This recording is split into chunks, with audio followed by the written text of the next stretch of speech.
Hello doctor Morshed. বাচ্চাদের অনেক developmental issue, mental problem, এটি নিয়ে একটা প্রতিবেদন হয়েছে আজকে সিএনএন হেলথে দেখলাম, এবং দেখা গেল যে গ্যাসোলিনের মধ্যে যে ল্যাড পাওয়া যায় সেটি জন্য অনেক মেন্টাল প্রবলেম হয়ে থাকে, এবং 150 মিলিয়ন মেন্টাল ডায়াগনোসিস কত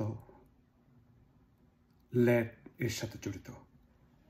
তো ল্যাড আপনারা জানেন যে এটি বাচ্চাদের ব্রেইন নার্ভাস সিস্টেম ড্যামেজ করে থাকে, ডেভেলপমেন্টাল ডিলেস করে থাকে, হিয়ারিং স্পিচ প্রবলেম করে থাকে, স্লো গ্রোথ এবং ডেভেলপমেন্ট করে থাকে, তারপর এই আর কি। হ্যাঁ, তো সুতরাং যে সমস্ত ঘর বাড়ি 1978-এর আগে হয়েছে সে সমস্ত জায়গায় ল্যাড থাকার সম্ভাবনা বেশি থাকে।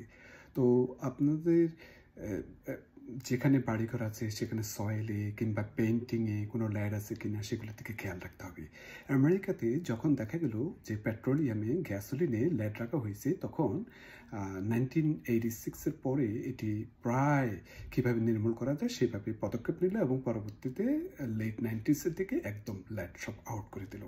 তো সুতরাং বাচ্চাদের ল্যাড আছে কিনা এটি দেখতে হবে অল্প বয়সে, যাতে কোনো অবস্থাতে যাতে পরবর্তীতে এটি প্রবলেম না করে থাকে। Thank you.